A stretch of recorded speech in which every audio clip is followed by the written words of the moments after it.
ಕರ್ನಾಟಕದಲ್ಲಿ ಸಿಂಗಮಾಗಿ ಗರ್ಜಿಸಿ ತಮಿಳುನಾಡಿನ ರಾಜಕೀಯದಲ್ಲಿ ಮೂಲೆ ಗುಂಪಿಗೆ ಒಳಗಾದಂಥ ಅಣ್ಣಾಮಲೈ ಕತೆ ಹೇಳಕ್ ಬಂದಿದ್ದೀವಿ. ತಮಿಳುನಾಡಿನ ಫಲಿತಾಂಶ ಬಂದ ಮೇಲೆ ಟಿವಿಕೆಯ ವಿಜಯರನ್ನ ಜಿದ್ದಿಗೆ ಬಿದ್ದವರಂತೆ ಹೊಗಳಿ ಹಟ್ಟಕ್ಕೇರಿಸ್ತಾ ಇದ್ದಾರೆ.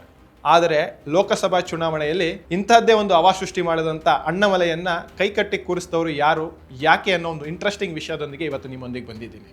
ಟಿವಿಕೆಯ ಜೋಸೆಫ್ ವಿಜಯ ಬೆನ್ನ ಹಿಂದೆ ಇವತ್ತಿನ ಯುವ ಪಡೆ ಜಂಜಿ ಯುವ ಪಡೆ ಏನು ಬೆನ್ನಿಗೆ ನಿಂತಿದ್ರೋ ಅದೇ ರೀತಿ ಅಣ್ಣಾಮಲೈಗೆ ಕಳೆದ ಲೋಕಸಭಾ ಚುನಾವಣೆಯಲ್ಲೂ ಕೂಡ ಅಂಥದ್ದೇ ಜಂಜಿ ಪಡೆ ಬೆನ್ನಿಗೆ ನಿಂತಿದ್ರು. ಇವತ್ತು ಏನು ವಿಜಯ್ ಹೋದಲ್ಲಿ ಬಂದಲ್ಲಿ ಯುವ ಪಡೆ ಬೆನ್ನಿಗೆ ನಿಂತು ಜೈಕಾರಗಳನ್ನು ಕೂಗ್ತಾ ಇದ್ರು, ಅದೇ ಮಾದರಿಯಲ್ಲಿ ಅಣ್ಣಾಮಲೈ ಹೋದಲ್ಲಿ ಬಂದಲ್ಲಿ ಜನಸಾಗರ ಸೇರ್ತಾ ಇದ್ರು, ಜೈಕಾರಗಳನ್ನು ಹಾಕ್ತಾ ಇದ್ರು. ನಿಂತಲ್ಲಿ ಕುಂತಲ್ಲಿ ಬೆನ್ನ ಹಿಂದೆ ಯುವ ಪಡೆ ನಡ್ಕೊಂಡು ಬರ್ತಾ ಇತ್ತು. ಆದರೆ ಅಂಥ ಅಣ್ಣಾಮಲೈಯನ್ನ ಸದುಪಯೋಗ ಪಡಿಸಿಕೊಳ್ಳಲು BJP ವಿಫಲವಾಗಿದೆ. ಯಾಕೆ ವಿಫಲವಾಯಿತು ಅನ್ನೋ ಒಂದು ಇಂಟ್ರೆಸ್ಟಿಂಗ್ ವಿಷಯನ ನಿಮ್ಮ ಜೊತೆ ಹೇಳ್ತಾ ಇದ್ದೀನಿ. ತಮಿಳುನಾಡಿನಲ್ಲಿ ಹಗಲು ರಾತ್ರಿ ಅನ್ನದೆ ಬೀದಿಗಳಲ್ಲಿ ಪಕ್ಷ ಕಟ್ಟದಂಥ ಅಣ್ಣಾಮಲೈಯನ್ನು ನಿರ್ಲಕ್ಷ್ಯ ಮಾಡಿ ಪಳನಿಸ್ವಾಮಿಯ ಮೈತ್ರಿಗೋಸ್ಕರ ನಿಮ್ಮ BJP ಪಕ್ಷವನ್ನೇ ಅಡಬಿಟ್ಟಂತಹ ಸಿದ್ಧಾಂತದಿಂದಾಗಿ ಇವತ್ತು TVK ತಮಿಳುನಾಡಿನಲ್ಲಿ ವಿಜೃಂಭಿಸ್ತಾ ಇದೆ. ಇಷ್ಟೆಲ್ಲ ಕಾರಣಗಳನ್ನು ಇಟ್ಟುಕೊಂಡು ಅವತ್ತು ಇದೇ ಅಣ್ಣಾಮಲೈಗೆ ಈ ಜಂಜಿ ಪಡೆ ಏನಿತ್ತು ಅದೇ ಅಣ್ಣಾಮಲೈಯ ಪಡೆಗಳು ಅಂದರೆ ಯುವ ಪಡೆ ಇವತ್ತು TVKಯ ಹಿಂದೆ ಹೋಗಿದೆ. ಅಂದರೆ ಇವತ್ತು BJPಯ ತಂತ್ರಗಾರಿಕೆ ಮಾಡುವಲ್ಲಿ ವಿಫಲವಾಗಿದೆ.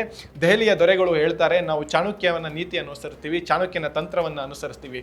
ಪಶ್ಚಿಮ ಬಂಗಾಳದಲ್ಲಿ ನಡೆಸುವಂಥ ನಿಮ್ಮ ತಂತ್ರಗಾರಿಕೆ ತಮಿಳುನಾಡಿನಲ್ಲಿ ಯಾಕೆ ವರ್ಕೌಟ್ ಆಗಿಲ್ಲ ಅಂತಂದರೆ ಇವತ್ತು ಅಣ್ಣಾಮಲೈಯನ್ನು ನಡುನೀರಿನಲ್ಲಿ ಕೈ ಬಿಟ್ಟಿದ್ದಕ್ಕೆ, ಅಣ್ಣಾಮಲೈಯನ್ನು ಸ್ವಾತಂತ್ರ್ಯ ಕೊಡದೆ ಪಕ್ಷದಿಂದ ದೂರ ಇಟ್ಟಿದ್ದಕ್ಕೆ ಇವತ್ತು BJPಯ ಹೀನಾಯ ಪರಿಸ್ಥಿತಿಯಲ್ಲಿ ಬಂದಿದೆ. ಕಳೆದ ಲೋಕಸಭಾ ಚುನಾವಣೆಯಲ್ಲಿ ನೀವು ನೋಡಬಹುದು, BJP ಸ್ವಲ್ಪ ಮಟ್ಟದಾದಂತಹ ವೋಟ್ ಶೇರಿಂಗ್ ಅನ್ನ ಇನ್ಕ್ರೀಸ್ ಮಾಡಿತ್ತು. ಆದರೆ ಇವತ್ತಿನ ಪರಿಸ್ಥಿತಿ BJPಯ ದಯನೀಯ ಪರಿಸ್ಥಿತಿ ತಮಿಳುನಾಡಿನಲ್ಲಿ ಉಂಟಾಗಿದೆ ಅಂತಂದ್ರೆ ಇದಕ್ಕೆ ದೆಹಲಿಯ ದೊರೆಗಳು ಕೂಡ ಕಾರಣ ಆಗ್ತಾರೆ. ಅವತ್ತು ಜಂಜಿ ಪಡೆಗಳು ಯಾರು ಅಣ್ಣಾಮಲೈ ಹಿಂದೆ ಜೈಕಾರವನ್ನ ಕೂಗ್ತಾ ಇದ್ರೋ, ಅಣ್ಣಾಮಲೈಯ ಹಿಂದೆ ಸುತ್ತಾ ಇದ್ರೋ, ಅಣ್ಣಾಮಲೈಯನ್ನ ನಾಯಕ ಅಂತ ಒಪ್ಕೊಂಡಿದ್ರೋ ಅವರೇ ಇವತ್ತು TVKಯ ವಿಜಯ್ ಹಿಂದೆ ಹೋಗಿರೋದು.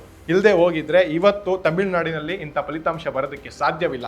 ಇನ್ನಾದರೂ ದೆಹಲಿಯ ದೊರೆಗಳು ಅಣ್ಣಾಮಲೈಯನ್ನು ಸರಿಯಾಗಿ ಉಪಯೋಗಿಸ್ಕೊಳ್ಳದೆ ಇದ್ರೆ ತಮಿಳುನಾಡಿನಲ್ಲಿ ಮತ್ತಷ್ಟು ಹೀನಾಯ ಪರಿಸ್ಥಿತಿಗೆ ತಲುಪುತ್ತೆ ಅನ್ನೋದನ್ನ ದೆಹಲಿಯ ನಾಯಕರು ಮರಿಬಾರ್ದು. ಇವತ್ತಿನ ತಮಿಳುನಾಡಿನ ರಿಸಲ್ಟ್ನ ನೋಡಿಯೂ ದೆಹಲಿಯ ನಾಯಕರು ಬುದ್ಧಿ ಕಲಿದೆ ಹೋದರೆ, ಅಣ್ಣಾಮಲೈಯನ್ನು ಸರಿಯಾಗಿ ಉಪಯೋಗಿಸಿಕೊಳ್ಳದೆ ಹೋದರೆ ಇವತ್ತಿನ ಫಲಿತಾಂಶವು ಲೋಕಸಭಾ ಚುನಾವಣೆಯಲ್ಲೂ ಕೂಡ ಮರುಕಳಿಸಬಹುದು, ಮತ್ತಷ್ಟು ಹೀನಾಯ ಪರಿಸ್ಥಿತಿಗೆ ತಲುಪಬಹುದು. ಅದಕ್ಕೆ ಅಣ್ಣಾಮಲೈಯನ್ನು ಯಾವ ರೀತಿ ಉಪಯೋಗಿಸ್ಕೊಳ್ಬೇಕು ಅನ್ನೋದು ನಿಮ್ಮ ದೆಹಲಿಯ ಚಾಣಕ್ಯರಿಗೆ ಗೊತ್ತಿರಬೇಕು.